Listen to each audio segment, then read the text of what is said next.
This week's guest, Alka Joshi, returns to Writers' Voices with her new best-selling novel, The Secret Keeper of Jaipur. Alka talks about the mental work that comes before she sits down to write. I never start off with a blank page. I always have these scenes in my head that have to come onto my laptop.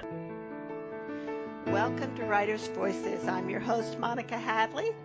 And with us today is a returning guest that I'm really excited to have back. Alka Joshi is the author of The Secret Keeper of Jaipur. Very good. Keep going. Okay. And Alka was also the best-selling author of The Henna Artist, and she's a graduate of the Stanford University and received her MFA from the California College of the Arts. She's worked as an advertising copywriter, a marketing consultant, and an illustrator. She was born in India in the state of Rajasthan, and her family moved to the USA when she was 9, and she now lives in California with her husband and 2 pups. I'll have to ask if any of those are quarantine pups. And The Henna Artist was a Reese Witherspoon Hello Sunshine Book Club pick and a New York Times bestseller. The Secret Keeper of Jaipur is her second novel. Welcome back to Writers' Voices, Alka. Thank you, Monica, and I am so excited to report that The Secret Keeper of Jaipur, the sequel, one of the first 2 sequels, by the way, it's going to be a trilogy, but it is also a bestseller on Publishers Weekly, on Globe and Mail, and also on USA Today. Yay. Wow. So when we talked to you, which wasn't that long ago, it was just about a year ago. Just about a year ago. And you were just kind of embarking on this journey as a published author. Tell me what a difference a year has made for you. In the last year, I have just been busy working. I am now up to talking to 460 book clubs during that year. So you can imagine that's kept me busy. And then there have been podcasts and interviews, and I've been asked to teach the craft of writing in many retreats and so on, and I keep being asked, so I'm going to do that.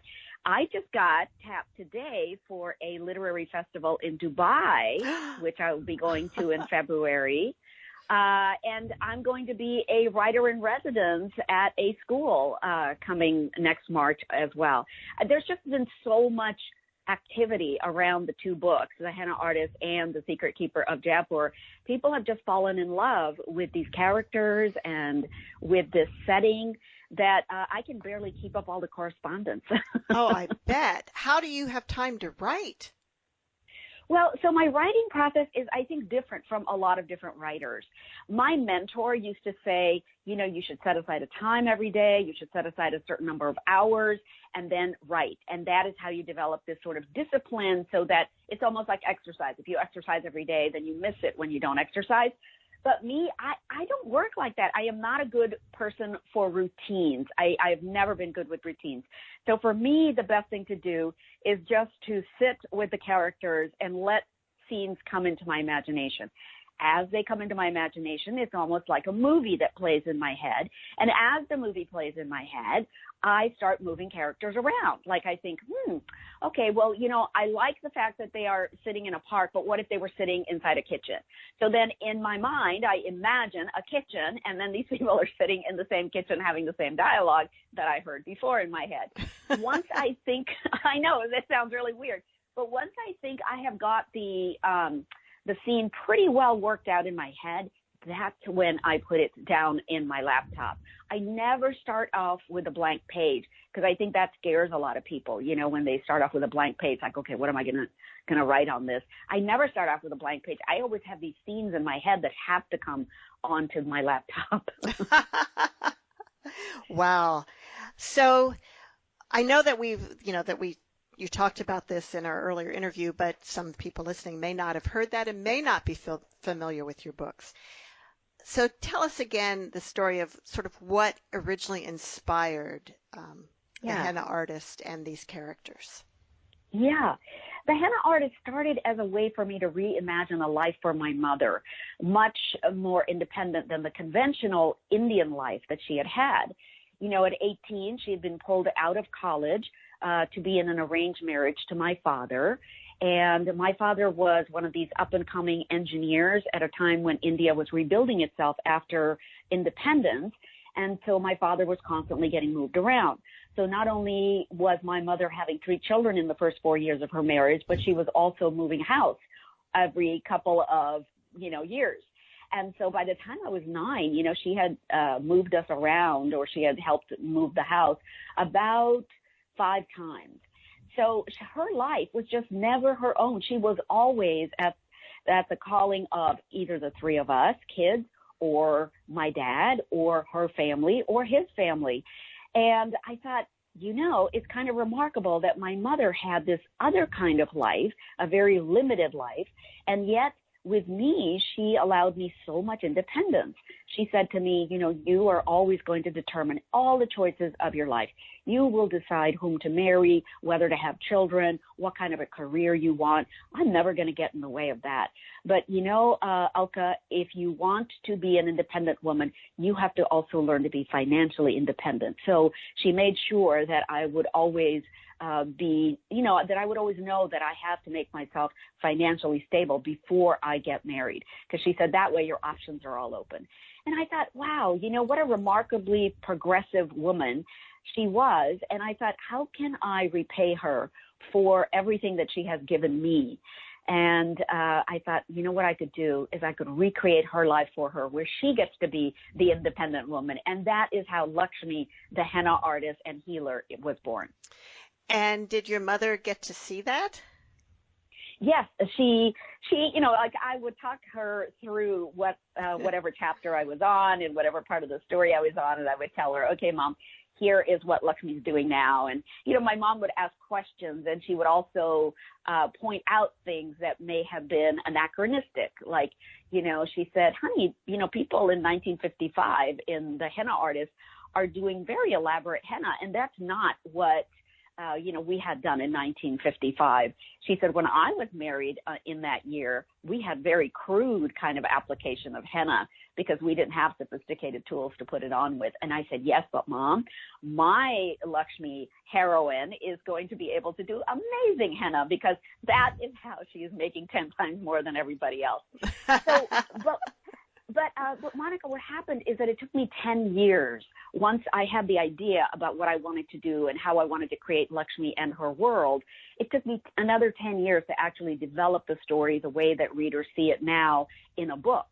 And so during those 10 years, while I was also working full-time, just to pay bills and so on, during those 10 years, I got to know these characters so well, and I did so much research on India in the 1950s and 60s that what started as a love letter to my mother really ended up also being a love letter to my birth country. And I think I was able to inject these books that I'm writing, the Jaipur trilogy, with so much history about India that the world does not know. The progressive nature of Indians, the progressive nature of really the South Asian culture that manages to combine traditional practices with more modern techniques. And so that is what I got to do in all of these books. And I'm just delighted that somebody wants to publish them. That is wonderful. So how much of the story had you, like by the time the henna artist was completed, did you already know that you were going to make this a trilogy, or did you have that whole story sort of in your head already, or did it all come later? When I wrote the henna artist, there were so many pages that never made it into the final draft. And so, yes, I knew what Malik, the main character of the Secret Keeper of Jaipur, I knew what his backstory was. I knew why he lived in the Pink City, who took care of him, where his mother and father were, whether he even had a mother and father. I had all of this extra story about him that I had written in the henna artist. Same thing with Lakshmi's 13-year-old sister, Radha. I had all of this story that I had concocted around her, the village that she grew up in, how she eventually got to hurry Lakshmi's estranged husband to get her all the way to Jaipur. But the problem was that I had editors who said, no, these are extraneous character details that we don't need. And so I thought, okay, so, they were just sitting around as a reservoir in my laptop. And so when I finished The Henna Artist, it was Malik, the character, who said to me, okay, now you can tell my story. Now you got to tell my story. And so I dug up all of the stuff that I had written about him and the future stories, because I knew exactly what was going to happen to him at the age of 20. So now suddenly in The Secret Keeper of Jaipur, he is 20 years old. We have advanced the story to 1969, and we have the ending in The Secret Keeper of Jaipur, which I always imagined for him. And then the same thing with book number 3. I thought, well, now I've written for this one character. Radha deserves her own book because I already know what's going to happen with her also. So that's the book I'm writing now, is number 3 of the trilogy, and that's going to be largely Radha's story. But of course, Lakshmi has a major part to play in all of these books. Well, that's true. And what about Nikki, though? Are you going to give him a story? Well, in book number 3, absolutely. In book number 3, I will let you know, and anybody who has not read The Henna Artist, you have to cover your ears because this is a little spoiler. But Nikki is going to be 18 years old in book number 3, and he is accidentally going to find out what happened to him all those years ago. And he's going to show up in Paris, where Radha lives now, and be asking some very uncomfortable questions. Ah, yeah, yep. And, things like that certainly happen. One of the things that I found really interesting was this whole concept of the crown prince being disinherited and a new crown prince adopted. Mm-hmm. This used to happen. This is a historical fact. So what would happen is that some of these Maharajas were very superstitious, and almost every Maharaja would have his own astrologer.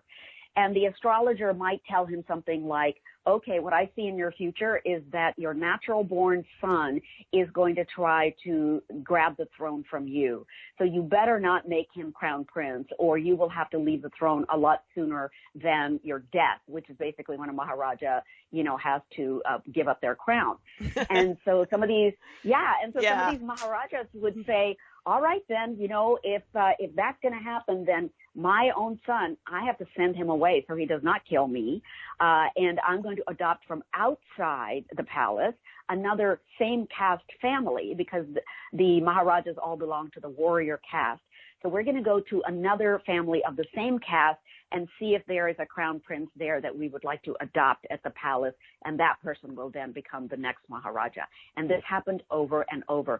And I thought how upsetting it would have been for the Maharanis whose sons these were, who were being shuffled out of the country and out of sight.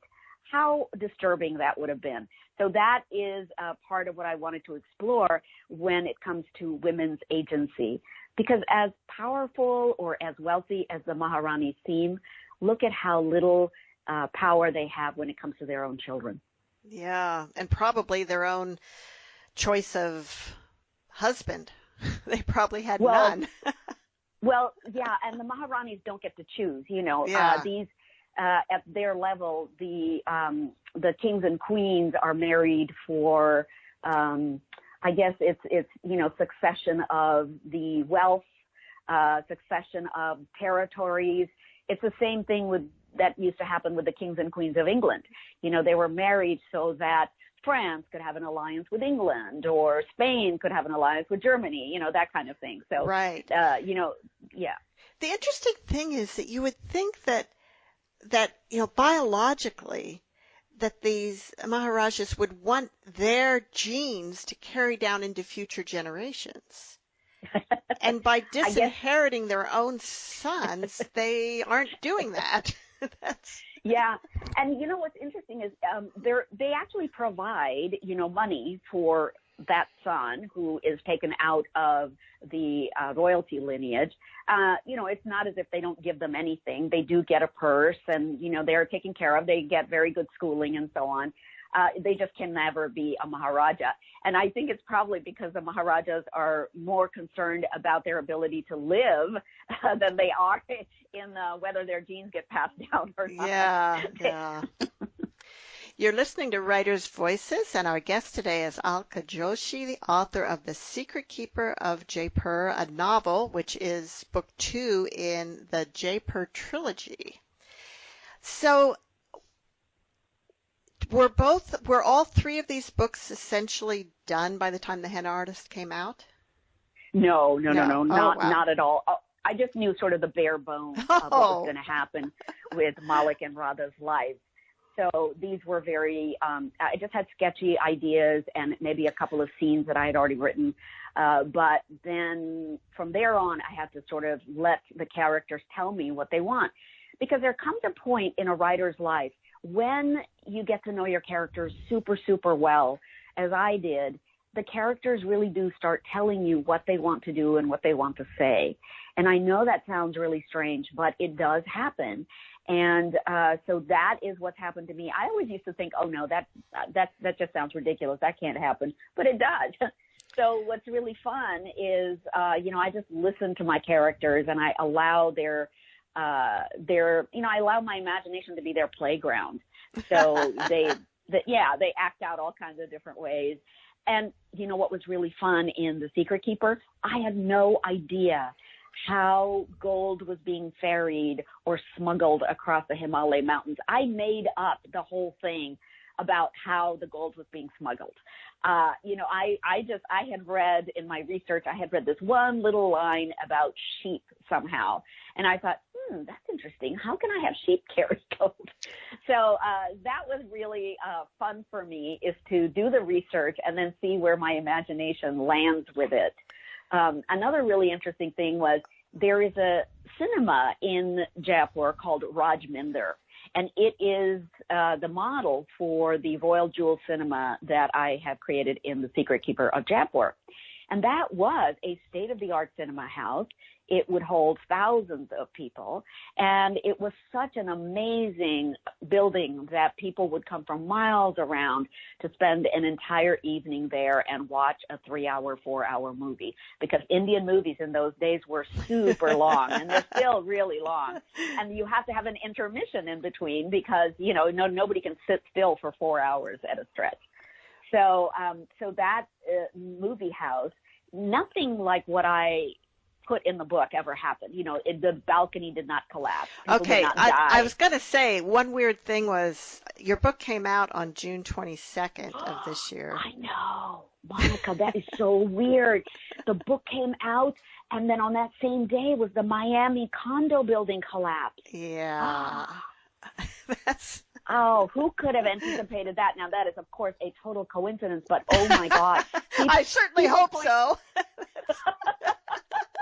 People pointed that out to me. They said, oh, my gosh, did you know that the building collapsed today in Miami? And I at first, I didn't know what they were talking about because we're like, 3 hours behind Miami here in California. But then when I caught up to the news, I was shocked. Yeah.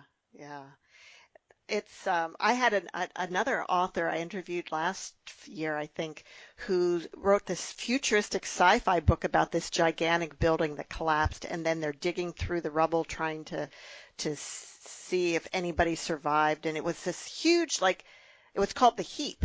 The book was called The Heap, and it's like, oh man, then to have something like that actually happen. Well, they say truth is stranger than fiction, and yes, I do think that sometimes fiction foretells the future. It does. Things that we only imagine as authors sometimes end up, real. Yeah. I remember reading one time, Monica, that actually sci-fi movies, things that sci-fi movies predicted, let's say 10 years ago, 20 years ago, 30 years ago, are now actually happening. And that if we really want to know the future, all we have to do is look at the sci-fi movies of today, and we will know exactly what's going to happen in 30 years. Yeah, but, we still can't tap a button on our chest and get transported to another planet. Oh, wouldn't that be great? Yes. Oh, my gosh. Okay, now I am waiting for the day when they plant a chip in our head so that instead of looking at our phone, we can just say, call home. We just say it out loud, and it just calls home. Yeah. And it's all in our head. And then, we get phone calls in our head, and we're like, delete, delete, delete. Oh, yeah, I'm not sure. I don't want to talk to so-and-so. Yeah, I'm not sure I'd want to do that. They did like glasses. That's in sci-fi things where, you could see everything Yeah. in the glasses, and they did try and actually do that, um, make something like that, Yes. but it didn't seem to go over very well. Well, and there's those self-driving cars, right? And Yes. look at what's happening with all of those. Yeah. But I am looking forward also to the day when I can have a self-driving car, because I would love to just sit and just say, program, go here. And then I just sit back and I'm like doing my emails or, reading a book. Well, I got to tell you, I bought a Tesla right at the end of 2019 down in Austin. I have a second home down there. It's where my kids and grandkids are. And then I hardly got to drive it at all because of the quarantine and stuff. And so it sat down there, and I didn't drive. My son was driving it a little bit, but anyway, when I went back after 8 months, and I'd only driven it maybe 1,000 miles before I left, and then so I go back, and I can't remember how to do anything in this car because it's completely different than the car I have up here. I cannot remember how to turn it on. I can't remember how to turn the windshield wipers on. And so I'm like, I have to like Google everything to figure it out. And then at one point I'm driving and it starts raining and I need to turn the windshield wipers on and there's the screen and, and where is it? And finally I said, okay, car, turn on the windshield wipers, and it worked. You can just tell it to do I that. Can just oh my God, tell it to do it. Oh my God, I'm so envious. Okay, so Tesla will allow you to do that kind of thing, huh? Yeah, That's great. But it is technically self-driving. I love the what they call adaptive cruise, where you set it to stay a certain distance behind the car in front of you, and it will speed up or slow down as it need be. And so I love that. But I still am I don't drive it enough. I'm too nervous to let it actually change lanes and stuff on itself. It just by itself. I have to get out somewhere where there's not a lot of traffic and practice and letting go. I just can't let go. Oh, it sounds like a fun thing to try to experiment with. Yeah, for sure. Well, Alka, why don't you read a little bit from The Secret Keeper of Jaipur for us? Okay, I will. So this book is not only about the same characters 12 years later and sort of what happened after the happy ending. What happens when we leave characters in a certain place at the end of a book, right? And hopefully we have provided the reader with some sort of guarantee that these people will be all right. Maybe not super happy with their lives or whatever, but, they'll be all right. And so what I wanted to explore in The Secret Keeper of Jaipur is, did that really happen? And one of the things I found out is that there is a new character that cropped up in The Secret Keeper. Now that Malik is 20 years old, he actually has a love interest, and her name is Nimmi. Nimmi is a tribal woman. And one of the things I have to ask myself is, where did this woman come from, and why, if she is a tribal woman who really is supposed to be traveling with her nomadic tribe up and down the Himalaya mountains, why is she settled in Shimla? So that's where she's getting to know Malik. And then I also noticed in one of the first scenes that came into my head is that Lakshmi is not happy about this union between Malik and Nimmi, primarily because Nimmi is illiterate. As a lot of those nomadic tribes who travel up and down, migrate east, west, or north, south along the Himalayas, these nomadic tribes, because they're constantly moving, don't have a settled school that they can send their children to. So, I noticed that, Lakshmi does not like the fact that Malik is with this illiterate woman. And so what I want to start with is I'm going to read to you the first chapter, which is actually Nimmi's chapter, the new person that we have introduced. And she's around 20, and she's around 20-something years old. March 1969, Shimla, state of Himachal Pradesh, India. I stopped walking to look at the mountains rising from their sleep. Winter in Shimla is coming to an end. The men and women wrap themselves in 2, sometimes 3 pashmina shawls, but the hills are casting off their blankets. I hear the plunk, plunk, clunk of melting snow hitting the hard ground as I make my way carefully to Lakshmi Kumar's house. Yesterday, I saw the first pink anemones in the valley below us, brazenly pushing their noses through the thin air. In the distant hills to the north, I imagine my tribe herding their goats and sheep through the Kangra Valley to the village of Barmore in the upper Himalayas, as I would be doing if my husband Dev were still alive. It's hard to believe it's been a year since he's been gone. My daughter Rekha would be running beside her father, waving her tiny arms in an effort to help him shepherd the goats and sheep, while I carried our baby, Cholu, on my back. We would be accompanied by the other families of our tribe who had wintered in the lower Himalayas to secure food for their herds. As soon as the snow started melting in early spring, we always made our way back up the mountains to start cultivating our fields with the sheep manure that had matured into rich fertilizer over the winter months. I hadn't seen my family since I left my tribe last spring after Dev's fatal accident. They don't come down south as far as Shimla, but not a day goes by that I don't think about them with fondness. As we walked, old Suresh would tell us jokes. Did you hear the one about the flatulent goat and the shepherd without a nose? No, tell us that one, we would laugh. Grandmother Shushila, toothless, gray whiskers poking out of the triangular tattoo on her chin, would begin one of her folk tales told to her by her grandmother. So the king commanded the queen to weave a blanket for him from the finest wool, which he knew would take her the better part of 10 years. We all knew the story by heart and would finish the final sentence for her, at which point she would look at us with a frown. Oh, you know that one already?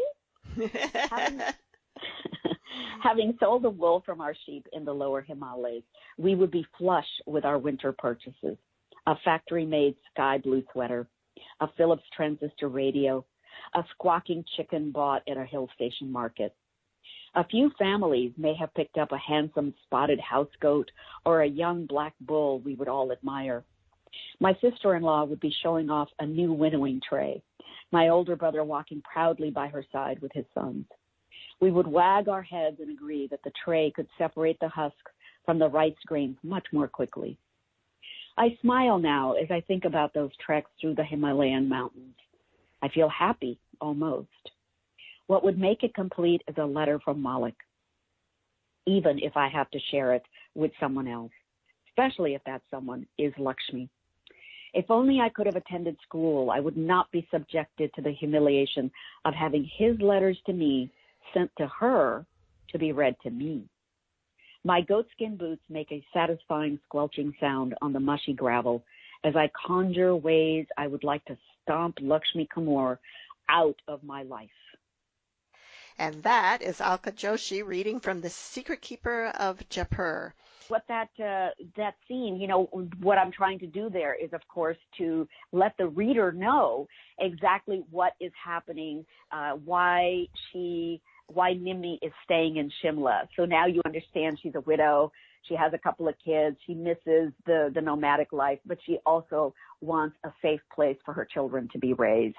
And you understand that she's illiterate. So you get all of that in that one passage. You really do an excellent job of giving the background in a way that still moves the story forward. Well, I love doing that. For me, that is the fun of writing. How can I give the reader a whole bunch of background, but not make it seem like I'm cramming it down their throats? All I have to do is just give you a little smidgen, a little thread of what that background is, and then your imagination can fill in the rest. So I love doing that because I think readers are super smart, especially I think readers who are reading things that are outside of their culture, outside of their comfort zone, because those readers are interested in putting pieces together that they may not ever have encountered before. So I do think that they are great at filling in with their imagination the pieces that I don't spoon feed to them. That makes perfect sense. When you are imagining these characters, how much of yourself do you put into them? I think I probably put myself in almost every character.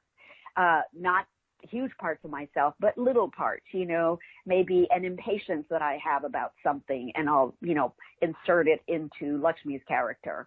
Or maybe it's the way that I am very meticulous about my bookkeeping. I put that into Hakeem, our bookkeeper's personality. So I think there are little bits and pieces of me in almost every character, but there are also little bits and pieces of other people in my life who are in every character. So could they find them? Do they say, "Hey, was that me? Are you writing about me?" It's one of the things that writers always, ask, like, how can I hide? If I imbue a character with all of these traits that, it's really a model for somebody else I know, how can I not have them know that I just created a character out of their life? Because it's not always flattering. And so I said, yes, but the thing is, when you're a writer, you're not going to take literally an entire person's character and put it into one personality. You're going to probably spread it out over many different people, or you're going to make them look totally different. So they'll never recognize themselves. I said, don't worry about a thing. They won't recognize themselves. Well, I think you're usually right, but there was just last week this controversy about this story called The Cat Person. It was a short story that was published in the New Yorker in 2017. And the character was based on, the writer had met this guy and knew this, like a little detail from his past life, had never met the person who was the main character in the story, but just took some details about her, like where she worked and how old she was, and wrote this story. Most of the events were not events from this person's real life. And yet 4 years later, that person accused the writer of having stolen her story, basically. And it was this huge controversy, even though the details of the story weren't the same. But the details of the character were. So I guess, but part of it was that for some, I had not heard of this, but apparently this was a short story that had gone viral. It got put into an anthology, got like a 7-figure payment or something something amazing. And maybe even a movie was going to be made out of it or something. And it dealt with a very sensitive subject, which is essentially a woman who finds herself in a situation where she doesn't really want to go through with having a physical relationship with this guy, but she gets herself so far in that she's doesn't really know how to get out of it, and so goes ahead with it. And that's not an uncommon situation for women to find themselves in, I think. And I think that's why it touched such a chord. But that's funny that you should say that, because apparently it does occasionally backfire. Wow. Yeah. Well, I'm sorry to hear that. I think, you just have to be, vigilant as a writer, that you're not fashioning something completely after one person. But I think it's always good to spread out personalities among many characters. Absolutely. That's for sure. So one thing I'm really curious about is how your books are being received in India. Oh, that's been one of the most rewarding things about writing these stories. I told you that I started off this trilogy with the Henna artist as a way to honor my mother and to thank her for giving me such an independent life. But, it ended up with being a love letter to my birth country. So when South Asians read these books, and we're talking about India, Pakistan, Bangladesh, and Sri Lanka, when I say, South Asia, people in all of those countries, it all used to be one big country before the British got in there and started divvying up the country into many different pieces. But it all used to be one country. So all these people are basically understanding exactly what I'm putting in here. They understand the language that I put in here, the bits and pieces of Hindi. They understand the food that I'm putting in here, because food is such a big part of the culture of South Asia, and all of those wonderful spices that make everything so rich and layered. And then, of course, they completely understand the traditions. They understand the shame and humiliation that Lakshmi feels, having transgressed and deserted her husband. They understand what it feels to be Parvati and, have all that responsibility for this grand dame sort of position that she has in society and so on. And so what they tell me is that they feel very proud when they read these books. They feel that I have portrayed India in a much more fair and balanced way than it normally is portrayed. That oftentimes people only hear the negative things about South Asia. They only hear about poverty. They only hear about Muslim-Hindu conflict. They only hear about the many, like right now with all the COVID, or with the women getting burned, after their husbands die, that sati practice and so on. And so all of that gets mixed up into a belief that maybe all of South Asia is like that, and it's not. So what I'm trying to do in my books is tell the many stories of South Asia, that South Asia is filled with wealthy people and middle-class people and poor people, that South Asia is filled with very traditional people and very progressive people, that, food varies from place to place, and that it provides a lot of rich remedies for ailments that people might suffer. So they see all of that in the books, and it makes them really happy that somebody out there is writing a book just about day-to-day life in India, and also providing a history context that doesn't usually show up in textbooks or in podcasts or, wherever history is sold. Right. Yeah, I really enjoy historical novels. I think it's my favorite type of reading because, I don't know, there's just... History's so important to really understand the present. You have to understand the past, and we don't a lot of times. And I think historical novels set in the 1800s or World War II and earlier are pretty common, but the ones that are more recent, we don't see quite as much of that. And no. But and you know what? The other thing that's really important about historical novels is that they put women in history, because so many of the historical novelists are women. Yes. So we tend to write about women. And one of the questions I keep being asked is, were women like Lakshmi really alive during that time? Would a woman like Lakshmi have been able to make a life for herself? And I always say, the only reason that you think it couldn't have happened is because you haven't read about a woman like her. But there have always been iconoclastic women. There have always been women who defy convention and go on and live their own lives. It's just that they don't show up in history books because the writers of history are 85% male. Right. And so most history makers then that you see in historical textbooks or historical tomes are going to be male also. So females get left out of not only history, but also the major people in history who are actually creating new lands, territories, traditions, and so on. So I think that we female authors who are writing now historical fiction are doing a tremendous service, I think, to just the population, to sort of provide more equality in the gender equation. You're right. And when I think about it, almost all really popular historical fiction in recent years does center on women's lives. I know. Do you know why? I think, Monica, it's because women are hungry to know more about women throughout the ages.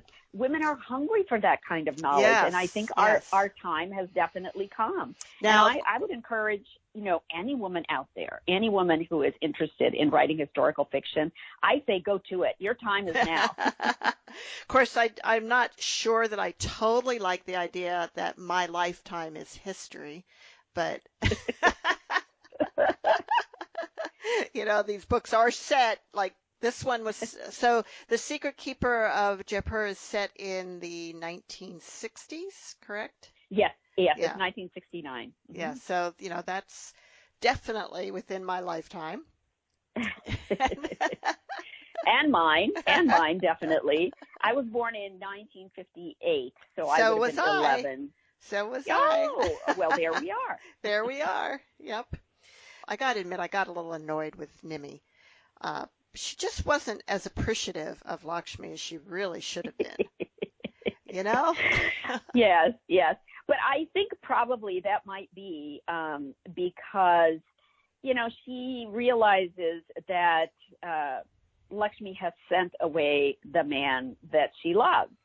And yes, of course she's annoyed, because Lakshmi is acting like one of those mother-in-laws that we don't want in our lives, somebody who is sort of making life difficult for Nimni. And so, I totally sort of understand where Nimni is coming from. But one thing I really do appreciate is the fact that Nimni does not think that she is less than just because. That must be one of your misbehaving pups. Yes, exactly. And I was going to ask, so I'll ask now. Is it a quarantine pup? Were you one of the ones who adopted a puppy during quarantine? No. We've had ours for a while, and we always adopt shelter dogs. So one of them is, what is he now? 15, 16, 17. We don't quite know. But, he can barely see, he can barely hear, and poor little guy, he's just, he is, I think, on his way, to the farm. Yeah. But the other one, the one who's barking right now, is 5, and she's very lively. She is, Aww. She's always ready to go for a walk, ready to do anything. Yeah. So I forgot where I was. Where were we? Yeah. We were talking, that Nimi didn't think she was less than, even though she couldn't read. Even though she can't read or write, even though Lakshmi has to read Malik's letters to her, she feels angry about it. She doesn't feel ashamed. She just feels anger about it. And I think that is really a good thing, that she has that kind of very strong character. And you would think that anybody is going to go up against Lakshmi, you would have to be a pretty formidable daughter-in-law, right? You have to be pretty strong to go up against Lakshmi. So yes, I like that, and I think readers are pointing out to me that they love the fact that she can go up against Lakshmi and that she can hold her own. And I think that is super important. The other thing that I've had readers point out is that, we kind of marry our mothers and fathers. And, that old saying, right, that we kind of marry our mothers and fathers. We marry what we know. And so in a way, I think that Malik is attracted to very strong women because he has known Lakshmi for so much longer than anybody else, any other mother figure he's had in his life. So I think that the only kind of woman he would be involved with is a very strong woman because he's not at all intimidated by them. So I love that about Nimni. I think that she is a good, opponent to Lakshmi, and I think that she's perfect for Malik. Perfect. So, But weren't you surprised? So one of the things I like to explore is how people have grown or how they might have changed over the 12 years since the first book and how their relationships have changed. So weren't you surprised at the way that the elite of Jaipur is reacting to Malik now that he is more of a polished? Yes. He's a much more polished young man, and he speaks better. He has a lot more knowledge because he went to this fancy boarding school, and he's been around a lot of rich kids now for 12 years in that boarding school. So he has better manners and so on. And, I just think it's very interesting that everybody else is reacting to him in this way, especially Sheila Sharma. Like, who would have thought? Yes. He would. Yes. That is certainly true. Certainly true. Yes. Now, are the tribal cultures still so separate from kind of your average everyday urban culture in India? Yes, they are yet another society in India that I wanted to expose people to. They have no caste. They don't have, they have their very own traditions. They have their very own ideas about, how to raise children, and they marry from tribe to tribe. But they really live their own lives. They migrate from season to season as they herd their sheep, their goats, and their water buffalo up and down the mountains. They really keep to themselves. But what's happened in the last maybe 20, 30 years is that they have lost a lot of the grazing rights to the lands that they used to let their herds graze on. And what's happening is that some of the grazing land has been sold for urban development. Some of the grazing land has been sort of protected by the national park system. And so they're losing some of their grazing paths. So they've had to sort of go around some of these places, or sometimes they have to bribe, rangers and different sort of people to let them pass through an area that has suddenly closed off to them. So many of these tribes are deciding to just stay within the cities and sell off their herd and go to work in these smaller towns and cities. So they are sort of losing some of their culture. Now you have kind of this smuggling as a main plot point in this book. And is that something that is based on reality in this time, in the time period you're writing about, and maybe even still today? Still today. So what happens is, the Himalayan mountains are pretty unforgiving. They are high, as that's where Mount Everest is and so on. So, it's a treacherous sort of place to police. So there aren't a lot of police forces up there, which means that traffickers often will use the routes that are set up by these wandering nomads to smuggle guns, drugs, and gold. And traffickers will often conscript these tribal people into carrying some of that, smuggled goods for them.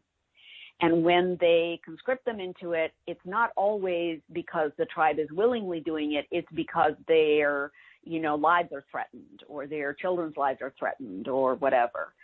So I feel very, sad for some of these tribal folk who are having to carry illegal goods without their, tacit agreement, but because they're being forced into it. Yeah, that's still happening. You're listening to Writers' Voices, and our guest today is Alka Joshi, author of The Secret Keeper of Jaipur, which is book 2 in a trilogy, starting with the henna artist. Now, I like the things that you put in the back of the book. So you've got your glossary of Hindi and French terms, which was very useful. I was referring to that a lot. You've got recipes because of the importance of food and the inspiration. So we'll talk about that a little bit. But first, there's also an essay about the importance of gold to Indian culture. So why don't you tell us a little bit about that? Recently I had a book club of young South Asian women. Largely they have been raised, they were born and raised in the West. And I think they were all in London at this point when I was talking to them. They said that they had the same arguments with their mothers that I used to have with my mother. My mother would say, why are you wearing silver and costume jewelry when you could be wearing this gold that I have? You should only wear pure gold. And that's largely because traditionally Indians feel that the metal gold is the purest form of anything you can own, and that it will carry you through emergencies and disasters and tragedy, so that you can always turn it into cash if you need to. It can't burn up, for instance, like money can burn up, but, gold will not. So we used to have these arguments with our, parents, where the parents would want us to wear gold when we went out and did things. And, we'd be like, no, but that doesn't go with my outfit. My outfit is kind of silvery, so I'm just going to wear silver. And so, people in India just have a fascination with gold. I think it is traditional. I don't think it has anything to do with anything else other than tradition. And so when a woman is married, she gets a certain amount of gold dowry from her in-laws. And her in-laws will give her that dowry as a way to protect her. It's her life insurance. If something happens to her husband, that is the gold that she gets to keep, and she gets to parlay it into a house or money or whatever it is she might need for her children. So when women are not allowed to have power over their dowry, it causes all kinds of complications. In my family, here's what happened. In 1966, when there was a war between China and India brewing, the government said, hey, you guys, we need your gold because we need to buy munitions for the war. We don't have enough of our own munitions, but we can trade gold for that. So all of these people gave the Indian government their gold in return for an IOU. My father took my mother's gold and gave it to the government without asking her, without her permission. And so she never forgave him for that. And I totally understand why, because that was yet another way in which she had no power in the relationship. That was where she also, sort of lost agency. The only little bit of property that she owned all by herself was given away, made her really angry. And so there is a huge, just to sort of, what's it called? This kind of aura around gold, like it is the panacea. It is the end all be all. It is the thing that will get you out of any black hole you get yourself into. Wow. That's the feeling that gold has in India. It's unlike anything I've ever experienced here in the United States. I can't think of one thing in the United States that is comparable to Indian, almost worship of gold. Now, one thing, my concept of India, religion is very important, and I have this belief that there's a huge kind of gap between Muslim and Hindu. But that doesn't play a part in these books really at all. Right. And that's very conscious on my part, because I think that the reason you might have that impression is because the media plays up any conflict between Hindus and Muslims that crops up anytime. The media in the West always plays that up. And the problem with playing that up is that that's the only impression that the West then is left with. Right. But in reality, when you go to India, and when I say this to my South Asian audiences, they're all nodding their heads, agreeing with me, that when you go to India, you see a lot of cooperation and symbiosis between Muslims and Hindus. Many of them own businesses together, and they make movies together, and they're constantly living in the same neighborhoods together. They celebrate festivals together. And that's just not something that you see here, because maybe it wouldn't play on media quite as strongly as conflict does, right? So right. what I want to say in my books is, look, Malik is Muslim, but he's hanging out with all these Hindus, and everything is copacetic. Same thing with the relationship that he had when Lakshmi took him on as a ward. Lakshmi is Hindu, but, she's perfectly happy having Malik in her life, and there is no problem with the two of them working together. And I think that I want to model the behavior I'd like to see in this world. So I like to model the behavior that I know exists in this world. Well, I'm glad that you are, and we could talk some more about that, because there's some other aspects too that, for example, I recently learned that not all Indian Hindus are vegetarian. Right. I always assumed they were, but apparently only certain sects are. And so Monica, you should know, first of all, that the caste, the warrior caste, they have always eaten meat. Because they were always meant to be rulers, and so they have to be strong and tall, and a lot of the Sikhs were in that warrior caste and were part of the Indian army, and they still are. And so, they've always eaten meat. And Brahmins generally don't eat meat, but I think even that is changing today. But in my father's generation, definitely, if you were born Brahmin, you were most likely going to be a vegetarian. Wow, so interesting. Caste plays into whether or not you're going to eat meat or not. Oh, interesting. Well, we're just about out of time. One last question. Are there movies coming our way?